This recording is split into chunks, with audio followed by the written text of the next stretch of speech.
Hi வணக்கம். Pollachi Sri Priya tailors. இன்றைக்கி நம்ம என்ன பார்க்கணும்னா, ஒரு போட் நெக்கில் வந்து ஒரு ஸ்கேலப் கொடுத்து நம்ம ஒரு டிசைன் பண்ண போகிறோம். அதுக்கு தான் இந்த டிசைன் மார்க் பண்ணி வச்சுருக்கேன். இது என்ன, போட் நெக்கில் ஃபுல்லாக இந்த மாதிரி ஸ்கேலப் கொடுத்துட்றது. இப்படியே ஸ்கேலப் கொடுத்துட்டு இது என்னென்னா, அதே சேரீ கிளாத்தில் வந்து நம்ம ஒரு ஊசி எடுத்த தையல் மாதிரி போடுவோம். நெட்டுக்கு நெட்டு போட்டு ஃபுல்லாக இந்த மாதிரி கொடுத்துட்றது. இதுதான் இதோட கை டிசைன் சொல்லிடுறேன். இதுக்கு கை டிசைன் எப்படி கொடுத்துருக்குன்னா, ஸ்கேலப்பு மேலே ஒரு ஸ்கேலப்பு, கீழே டபுள் ஸ்கேலப் மாதிரி.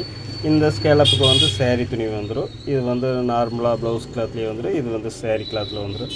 மேலே மட்டும் ஒரு 5-6 சின்ன குட்டியாக ஒரு ஃப்ளீட் கொடுத்துருக்கோம். இதுதான் இதோட டிசைன். பாருங்கள் எப்படி இருக்குன்னு பார்த்துட்டு லைக் பண்ணுங்கள், கமெண்ட் பண்ணுங்கள். தேங்க்யூ.